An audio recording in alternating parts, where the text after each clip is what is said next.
All right, everybody, there are three emerging election day threats that I want you to be aware of because there's a lot of things we have to be ready for on this tumultuous November 5th that we're getting very close to. And we're running out of time to mentally and physically prepare ourselves for whatever could happen there. And the threats we're going to discuss right now are real and verified, which means they could directly affect you. And if you didn't know about them, you could be caught off guard, and that's not acceptable at this point in time. So, first off, we have all of the information surrounding the Department of Defense Directive 5240.01, which was put into effect on September 27th.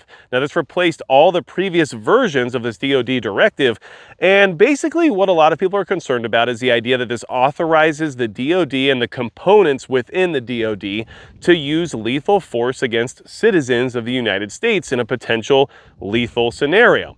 Now, there's some things about this I want you to consider, but first we'll talk about why everybody's so worried about this, okay? So there's two main areas of concern regarding this new DoD directive. First off, we have section 3.3.A.2.C, which is under the levels of authority section.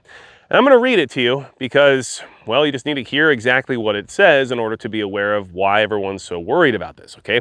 It says, assistance in responding with assets with potential for lethality, or any situation in which it is reasonably foreseeable that providing the requested assistance may involve the use of force that is likely to result in lethal force, including death or serious bodily injury. It also includes all support to civilian law enforcement officials in situations where a confrontation between civilian law enforcement and civilian individuals or groups is reasonably anticipated. Such use of force must be in accordance with DODD 5210.56, potentially as further restricted based on the specifics of the requested support. So, a lot of people are concerned about that particular section because it's basically saying that the DoD could use components there within to support law enforcement in the potential use of lethal force against civilian individuals or groups. And this all changed on September 27th, which a lot of people are speculating has to do with the upcoming election and the fact that there may be individuals or groups that law enforcement may have to engage based on whatever scenario unfolds. So, that is definitely a concern. Now, the other area of concern here within this document is section 1.2.L, which is under policy. It says, no DoD civilian employee or member of the armed forces will engage in or conspire to engage in assassination. Obviously, not something you would necessarily assume they would need to dictate, but this is now put into the directive for at least some sort of particular reason, which means there may have been a concern that somebody may have directed someone to complete an assassination. I'm not sure. But these are the 2 points of contention with this in this new directive that people are very worked up about, which is understandable because there's a lot of concerning language in there, especially in this lead up to a very tumultuous day. Now, the thing I want you to consider about this is that the people who you're worried about who would engage civilians and citizens with the use of lethal force aren't necessarily concerned about the legality of it now, are they? I mean, these people constantly trample all over the Constitution and our rights as citizens on a regular basis. So this isn't for them to justify whatever they may have to do moving forward. Keep that in mind. They do not care if there is a law or not that says they can or cannot do certain things. They're just going to do whatever they feel they need to do and then deal with the consequences or lack thereof afterward. So this information and the change of this directive and the new language within is being put out there for a specific reason. Now, I can't tell you exactly what that specific reason is because, well, I'm not inside the DoD now, am I? But what I can say is that with this change of language and then the amount of focus and attention being paid to this new directive by social media and everybody else who's reported on this particular scenario, you have to assume that there is a intent behind them wanting everyone to have this information and them wanting everyone to circulate it, right? So what does that look like? Well, it kind of looks to me like a piece of intentional oppositional propaganda in a certain way. And I don't mean that in the sense that this isn't legitimate. It is certainly legitimate. But what I'm saying is that it's being leveraged to elicit an emotional response by a particular group of Americans. And they know exactly who is going to be emotional about this type of language being used in a DoD directive. So that's what you should be thinking about, is why is this being put out there? Why is there so much attention being paid to it? Why is the attention being allowed to be paid to it, right, in that certain aspect? And what benefit does that have? And I think that you can, at least from a bird's eye point of view, look at it as a piece of motivational literature for a certain subsect of the country to understand just how real things can get, and the fact that there is obviously always and always has been the potential for use of force against American citizens. So I just want you to consider that and come up with other ideas for why there would be so much attention being put to this particular document and why the language would be changed to the degree that it was changed. This isn't to try to cover anybody in the future if they were to actually have to implement some of these directives, right? Like, they don't care. The people who would be using lethal force against American citizens on American soil, they don't care if the law says they can or cannot do that. We all know that. We see it every single day. And with that knowledge, then you have to question, what's the purpose of all this? And I think, at least what I'm alluding to, is likely partially the purpose here. But I'd love to hear what you think about it as well in the comments, because most people are concerned about it as if they're trying to legalize this potential use of force, but I don't think that's ever mattered to begin with. It just literally hasn't, right? So, moving on from there, we also have a legitimate terror plot that you have to be concerned about here on U.S. soil on Election Day. And this is very concerning because this particular person was arrested and captured, but how many others were not? And so we have testimony in the case against Nasir Tawede. Tawede? I don't know. I'm just going to say it that way. It's fine. This person was an Afghan citizen who was plotting an Election Day ISIS attack here in the United States and was arrested on October 7th in Oklahoma City. Now, in the testimony and throughout this process in the case, some things were brought to light that you should definitely be aware of, because I don't think this is the only person who would be involved. This person had a handler, an ISIS handler, who was communicating with them directly and giving them directives as to what to do in the sense of this attack. I find it hard to believe that there would only be one person who would be involved in this, right? Or one person who would be receiving these instructions. There's definitely more, which is why you should definitely be very aware about everything going on Election Day, okay? So, this person was revealed in this case, in the testimony. They were directed by ISIS to buy 2 AK-47s and 500 rounds of ammunition in order to perpetrate an attack on Election Day here in the U.S. at large gatherings. That was their intended target, wherever they could find large gatherings of people. So that's going to be polling stations most likely, but who knows what else they could have been looking at. Sports events, concerts, theaters, anything that draw a large crowd could have been a target as well. And this person actually had some brothers recently arrested in France for plotting a similar attack on soccer games and other things like that as well. So, we have a legitimate terror attack planned for Election Day that was foiled by law enforcement. And this person, because of different messages and communications that were intercepted by the FBI, was plotting to target a large crowd of people on that day under the directive of ISIS.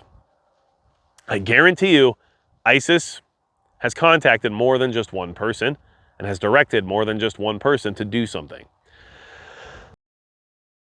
Excuse me. So please, keep that in mind. That day is not going to be a day where you should have your head buried in the sand or your eyes buried in your phone, walking around without any situational awareness. Things can happen anywhere. Like I said, this person was in Oklahoma City. Probably not the first place you think of when it comes to an ISIS-inspired terror attack, but that's where this person was. So that is the second emerging threat. We already talked about the DoD threat in the sense of why the information is being put out there, in the sense of Americans being targeted with lethal force, right? But we have a third one, which is also very concerning and real and verified, okay? And before we get into this one, I want to mention Midway USA is the biggest supporter of the channel. Thanks to them, I can get out here, give you this free information, try to help get you mentally prepared for what's coming. And of course, they give me access to gear and equipment that gives me the ability to let you know about what works and what doesn't. So big thanks to Midway USA, who of course can help you out when it comes to getting better prepared. Now, there was a report released on October 8th by Fortinet. This is a threat intelligence report that they put out, okay? And the report was titled, "A Deep Dive into Cyber Threats Surrounding the U.S. Election 2024. Now, we all expect cyber disruptions of some kind in the lead up to this election as well as on election day. There are some very real threats here that you should be concerning yourself with. And I will let you know, I will put links to the DoD Directive 5240.01 and this Fortinet report in the description as well as in the pinned comment so you can read it yourself, which I highly suggest. I read the DoD Directive and formulated some thoughts on it before just jumping on the bandwagon to report on it, because I think it's very important that we know exactly what it is we're looking at when we evaluate this information. And the same goes for this Fortinet report. I highly suggest you take a look at it because there's some very interesting stuff in there. But this report revealed details about cyber disruption threats for the election. Now, a lot of the threats revolve around the idea of political scams, like setting up bogus domains where you're donating to a campaign, but really you're just putting money right into somebody's pocket, and they now have your credit card information and everything else about you. So please be very careful about that, of course. And they're also revolving around hacktivism, right? So political activism done by hackers where they go around and they do service disruptions or denial of service attacks or things of that nature to try to just make it more difficult for people of certain political ideologies to engage in any sort of electoral process, right? So just make their life harder when it comes to trying to vote or trying to have discourse with others and everything else. But there are real infrastructure threats as well that you have to be very concerned about, okay? Now, these infrastructure threats exist as some of these groups are intent on actual destructive threats and they're nation state adjacent. So we're not just talking about, political activists or anything like that. We're also talking about, Russia, Iran, China, all these other countries that have their teams out there that sometimes they don't affiliate with, but we all know they do. And these teams are already embedded in our infrastructure, are already attacking different levels of infrastructure, and can easily use these infrastructure attacks to create a very chaotic situation on election day. Understand that their goal is chaos and uncertainty, which leads to a higher risk of destabilization here in the country. Still recovering. So, what does that mean? In any exploitable system, they're going to use whatever they can to try to make things difficult for getting an election outcome. And they're going to remove people's confidence in any systems that are related to it. That's if anyone still has confidence, but for those that do, they're going to do whatever they can and leverage whatever they can to create uncertainty. And anything that has the potential to force that belief of uncertainty, they will then elevate or escalate, or even in some cases modify in order to, we'll just say, validate somebody's predispositions, right? So the goal here for these infrastructure attacks won't necessarily be to take down the country.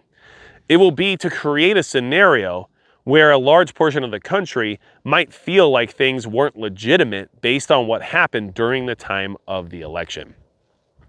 And so they're not necessarily going to pull the plug entirely, but there's a lot of things they can do that will just create enough stress to break the system. and create that destabilization thereafter. And that's their goal. Their goal isn't to, just turn all the lights off or anything like that. They'd prefer us to spiral into a level of chaos and unrest, which would then allow them to continue on with their plans more unchecked. When resources are being spent on the fact that people are in the streets, things are on fire, people are upset, right? Then these bad actors can get in and do more damage, which only perpetuates the people in the streets and the things that are on fire. So all these things are happening. We have all of this evidence. We know that this DoD directive was put out for a reason. I don't think that the threat there changes based on that language. I think that it tells us something else based on the fact that it's being put out there, right? And I think that the ISIS-inspired Election Day plot is not the only one. I think that's pretty obvious. They want to just call one guy and say, hey, it's up to you. One-man army, you take down the whole country, right? That's probably not it. That's a real threat. That's something we definitely should be concerned about. And the cyber disruptions, they will put every bit of effort they can into that day and the days leading up to it and the days thereafter to create as much instability, uncertainty, and chaos as humanly possible. That's just their MO. That's what they do. But since all these threats are verified and obvious, what are you doing to get ready for it? You need to be prepared. I know we say that like it's just some kind of overarching term that describes being able to live for a while without having any outside assistance. But what I mean is mentally prepare yourself for what could happen directly after the election day, right? Or even on it. And at the same time, do basic things now. This is not the 2 weeks you want to spend trying to figure out a brand new thing, right? Of course, learning skills is always good. But maybe right now, the good focus, at least in my opinion, would be to just top things off, right? Is your pantry filled up? And I don't even mean your prepper food inventory. I don't mean any of that. I don't even mean long-term survival food. I mean, you just have your fridge stocked up and your cupboard stocked up, right? Do you just have a lot of food in your house? That would be a good priority in my opinion. Do you have any additional fuel on hand? It doesn't have to be anything crazy, but do you at least have like a 5-gallon jug of fuel filled up and just in your garage waiting for you just in case? Very basic stuff is what I'd be looking to do. Top things off, right? Hey, maybe you got a pistol recently and you're pretty happy about it. Getting a couple extra magazines, probably not a bad idea.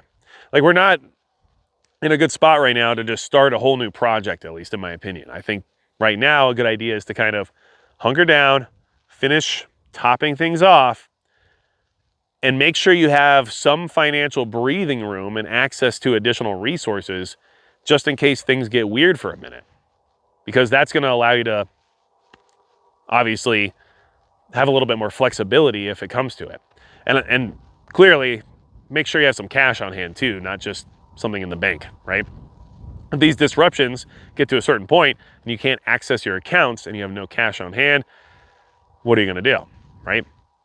And we all know cash might one day be completely worthless, especially in a long-term SHTF, right? But in a immediate emergency type scenario, cash has still been a pretty big player. So that's the stuff I'd be looking to do. Fill up my food stocks, top off my small preps, have a little extra fuel, make sure I got some extra batteries, make sure, all the little things I've been missing that aren't too expensive, but kind of complete the package, take care of those. But I'm gonna jump into a brand new project that's gonna cost me, thousands of dollars and have zero return for the time being. Not right this second. That's not what I would want to do. So let me know your thoughts in the comments below. I know this is a lot, and I know I'm kind of just coming off the cuff today, but I've been trying to recover from being sick, as you can tell. And I just needed to get this information out to you all. And obviously, let's just hope things go smooth. I hope every time I make a video, I feel like I almost need to reiterate this, and I never do, but I literally hope we don't ever have to do anything egregious or anything bad happens to anybody. Like, I don't want any disastrous events to occur. Like, no one should be hoping that. You don't want that. I don't want that. But, you know, if it does happen, since I don't really get to have a say, well, I don't want to be a sitting duck either. So, you guys, get ready. You're on the right team. I mean, if you're here anyway, that's my opinion. I think we're on the right team. And let's do it again sometime.